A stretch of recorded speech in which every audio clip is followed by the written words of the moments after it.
Hi, this is Mark from Skyway University. And see the whitey kind of haziness? That's from a fire that's 100 miles away. And normally you'd be able to see the Sierras above that ridge of pine trees, but it's gone in the haze of the smoke from the fires. So you can see everything's very dry and it's kind of a little bit orangey, whitey, sort of fire smoky. So I bought this. It's actually just a fun thing to have, but it works. So in the theme of fires, we're going to have a quick look at this, and then we're going to go to the end of the runway and interview the pilot of the Skycrane that's based here for putting out local fires. And he'll tell us all about the performance and the size and the weight and the big numbers that Skycranes have. They can lift 10 tons. They can lift 5 of these, but it's full of water. So we'll have a quick look at this. It's a 1946 Chevy straight 6 fire truck, originally from the DeLand Community Fire Protection District somewhere back east. It's got 5,400 miles on it since 1946. So straight 6, everything works on it. So we'll have a quick look around it and see what it does, and then we'll go over and talk to the Skycrane and see what the real firefighters are doing. So a quick view around the back. If you're not filling it with high pressure water from a hydrant or sucking it out of a pond, which is very quick, this is the filler tank. And there's a valve in here that opens and closes the ability for it to go inside. The tank's behind here, under that wooden deck. And there's an overflow up front, so that if you fill it up too much, it just runs out underneath. But at the moment, it's probably got about 350 gallons in it, which would be pretty impressive if I had to be on site suddenly. Yeah. So to start it, just like any old Chevy, ignition on, neutral. Starter button's there next to the gas pedal. So you press that. She's running. Neutral. So to get the pump running, you engage 4th gear. Then engage this clutch. You got to lift the clutch up there. It's in. Then you push down this lever and lock the gear lever in 4th, so it cannot get out. Then gently lift the clutch and you'll hear the pump. Okay, so the pump's engaged, she's in 4th, there's a speedo reading. The speedometer will react. Probably because of where the final drive is being taken out. So then we go around out on the outside. So on the outside, this is a very aviation type throttle. You set the throttle, you get a pressure and a flow.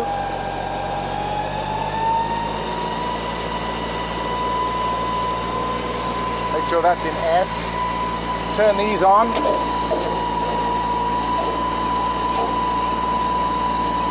And then we'll go up top, come around over here.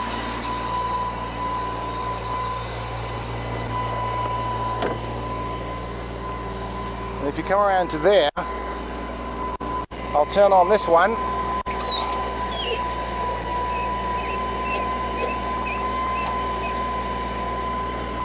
Now the hoses are pressurized and leaking some.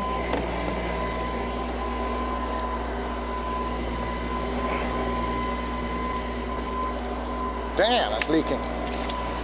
Hoses.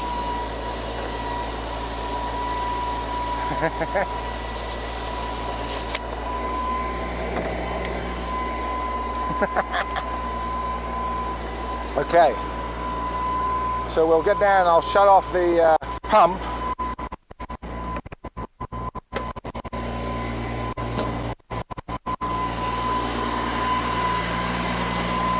Throttle back to idle. Let me just disengage the pump. Off, neutral.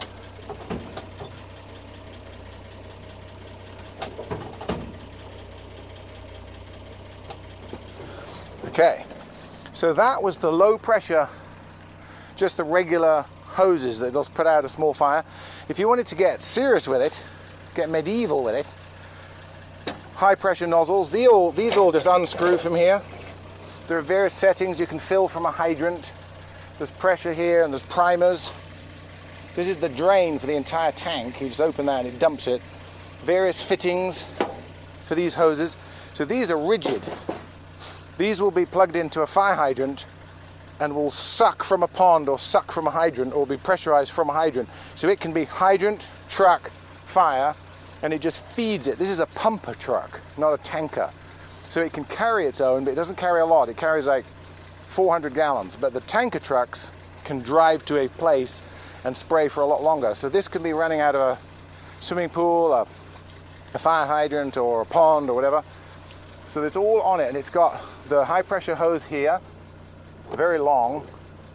And if that was on and you'd selected the various pieces here, that with this is hard to even hold down. I mean, you'd have a two-man crew on it, one person spraying and the other person directing it because of the pressure. So even for 1946, this thing was a serious firefighting machine. And today, it might be lacking in its age and its classicness, but I wouldn't hesitate to squirt it at a local fire at the airport if it lit. I mean, I could go out there and have this thing doing something before the big boys turned up, before the Skycrane turned up. So that's a quick look at that. And now we'll go over and look at what the heavy equipment does.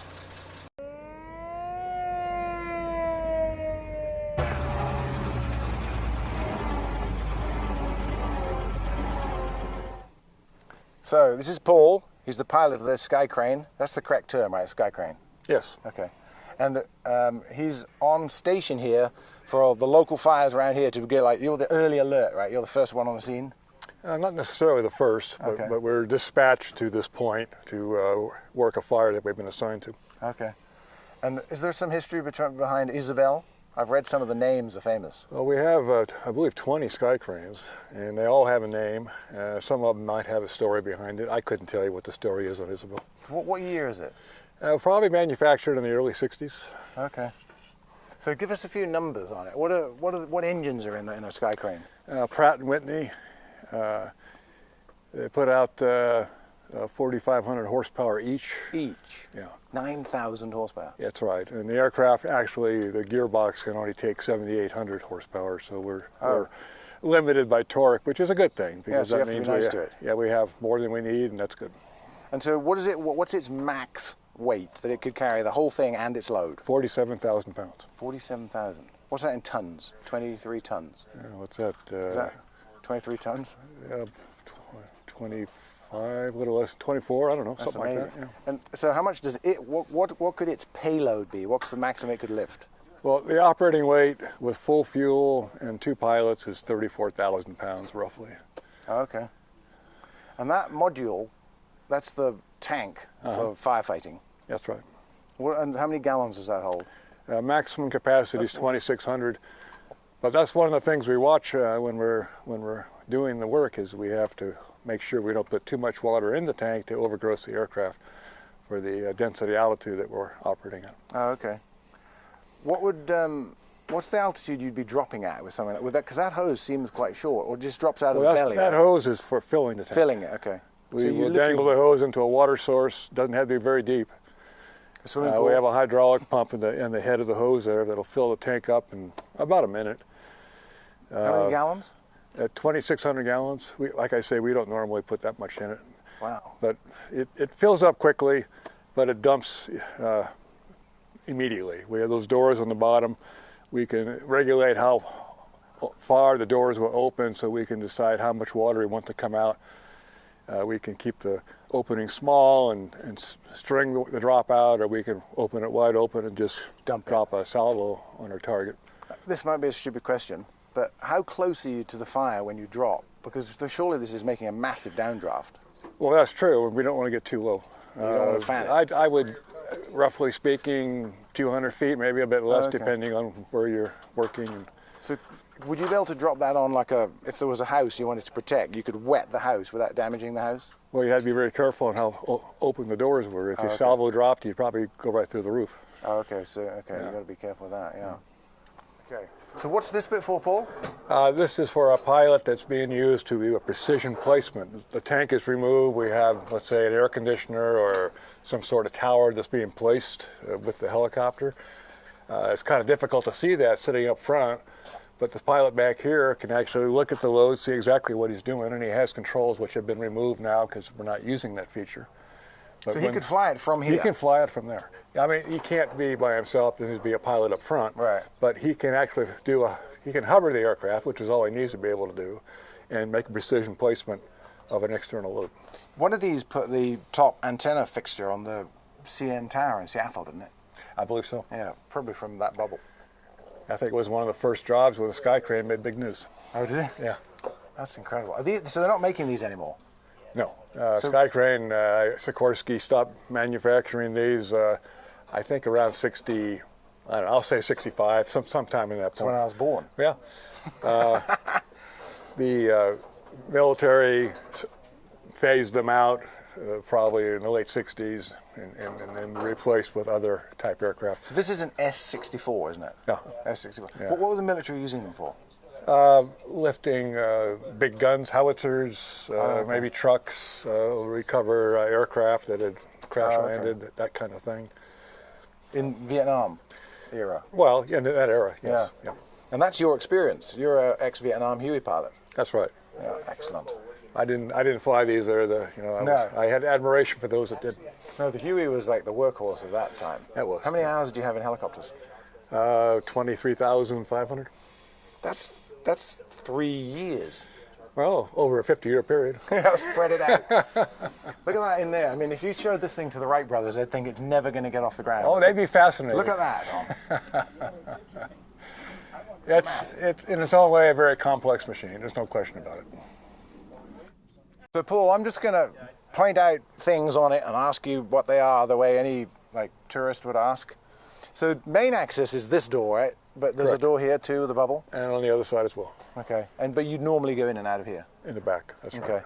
Is it ever where this is blocked off and it's like the body is complete? No. No. So there's always something, either there's nothing there or there's a pod there or something, there's always a gap. Yeah, I've never seen this aircraft with a pod attached. The military used the big boxy attach. I'm not sure, but I'm sure they had access to the back of the cockpit. They'd have to. Okay. And then, of course, we just mentioned that's the water tank with its suction. What would you suck out? Would you suck out of a swimming pool or a farm pond? Or you could golf pond and a golf course, or one interesting feature we don't have on this particular aircraft, but we could put it on if we wanted it, is what's known as a sea snorkel. Oh. Because if you hover over any body of water, you're going to get a lot of rotor wash picking the water up and bringing it back down on the helicopter and ingesting in the engines. Fresh water, that's not a problem. Actually, it's kind of a nice thing. Yeah. You get over seawater, we do a lot of firefighting where we use salt water to fight the fire. Now you've got salt. Right. And it starts accumulating very quickly, especially in the engines. Right. And it'll start actually affecting the engine's performance and they'll eventually fail. So we decided we needed to do something about that, and they designed a snorkel which has a dive plane on one end. It looks similar to what you see there. It's on this side though. And it can be lowered, extended down, so it's hanging basically like this. And we fly very low over the seawater, and the snorkel scoops the water up. Oh, it scoops, so you have full hydrostatic pressure on the head of the sea snorkel forces the water up, fills this tank up very quickly. Okay, so then you'd have to hover in the spray. It's perfect. Exactly, yeah. Yeah, excellent. And look at the engines, they're just out in full view for maintenance. That must be... Yeah. What other application do those have? Are they in something else that we'd recognize? I believe when they were manufactured, they put them in multi-engine, relatively medium-sized jet corporate type planes. Oh, okay. I couldn't tell you which models. What is that? Pratt & Whitney. Pratt & Whitney, okay. Damn, look at the gear legs on them too. So this is all hydraulics. What's all this? Yeah, it's an auxiliary hydraulic system we use for different things that we use in the aircraft for, whether it's grapples when we're using helicopter logging equipment that provides a hydraulic power for the grapple. Are you working like all year round at different applications? Summer fires, construction, air conditioning, something like that? You mean me as an individual? Yeah, or the machines? Not all the machines. Yeah. Well, sure, we have aircraft logging in Canada now. But they're working all year. They're trying to pay their... For the most part, yeah. Firefighting, of course, is seasonal in this country. We also fight fires in Australia, which is our winter, so that works out real well. You don't take them there, though, do you? Yeah. How do they get there? They either fly them in big cargo planes, or they put them in a large ship. Damn. We also have, right at this point, 10 in Greece. There's a lot of fires there at the moment? At the moment, I don't think, but they've had some bad ones, and they want protection. So. Yeah. And how many are there in the world again? I'm going to tell you somewhere around 25, but 25. Actually, maybe I should clarify that. Other companies have Skycranes, and I don't know how many they operate. Ericsson is what I'm familiar with, and I think we have somewhere around 20, but I could be wrong. Okay. And so running costs, what does that cost in gas for an hour? I don't know what jet fuel costs, but it's 500 gallons an hour is our consumption. 500 an hour. Yeah. So that's what, 5 times 5? It's $2,500 an hour in gas. Correct. How much gas does it hold? It's got 3 tanks of 450 gallons each. 1,500 gallons, 14. Yeah, we can get, depending on our altitude we're working, normally we're comfortable being on the ground no longer than 2.5 hours after takeoff. Wow. And the fuel's up there? Well, there's 3 tanks. You can see on the other side over here. Oh, yeah, okay. 54 gallons. And then you got 2 back here. So there's 3 in total? Yeah. 2 back there and 1 there, 450 apiece. Yeah, we have, one's an auxiliary fuel tank, which we can transfer fuel into the other 2 main tanks, and the 2 main tanks each supply an engine. Do you have to distribute the weight around? It's not really a big factor, but normally we want to empty the auxiliary tank first, just to keep the aircraft better balanced. Right. And we have ways of cross-feeding fuel from one tank or the other tank to either engine. That's an incredible thing. What is the blade diameter, the total span? 72 feet, I believe. 72 feet. That tail rotor is bigger than most helicopters' main blades. Yeah. Let's go around the back end and have a look. Aim to keep away. Yeah. One thing about this tail rotor is you don't normally... You don't need to be too concerned about walking into it. No. But you wouldn't want to be back here when it's turning. Yeah, it's... I think it was you the other day, I was taking off and you said, do you want to go first? We're going to make a lot of wind. I was sitting there in a Cessna. Oh, you were? Yeah. Oh, okay. Yeah. You can see the drive shaft up there? Yeah. Yeah, it's obviously attached to the transmission, and the main rotor turns, the tail rotor turns. Yeah. Is it, and what's are all helicopters the same ratio? Main rotor to tail rotor? I hate to say it, yes, but I mean, they're all designed so that they need to be the ratio that works for that particular model. Is that, in a little one, that would be 400 RPM. Is that about what the main rotors are doing? Well, I used to know how many RPM, but I can't tell you. Yeah, it's probably in the We little go by ones. Percentage. Our gauges are in percents. Oh, okay. 100%, 90%, whatever. That's what we look at. We don't have a tachometer that says 3,400. Yeah, I'm used to much smaller with a little piston engine. Okay. So thanks to Paul and the crew for having a look around the Skycrane. Thanks for everything that you do. And I'm going to give you my address of where I live so that you can be on the spot in case there's a problem out there. We'll see that you're covered. Okay. So thanks very much for that. So those guys are putting out the real fires with the heavy equipment, but this was just a nice opportunity to show you this old fire truck and how it worked. This is Mark at Skywangers University. Click on the little link to subscribe and the bell to get notifications. Share it with friends if it's interesting, and thanks very much for watching.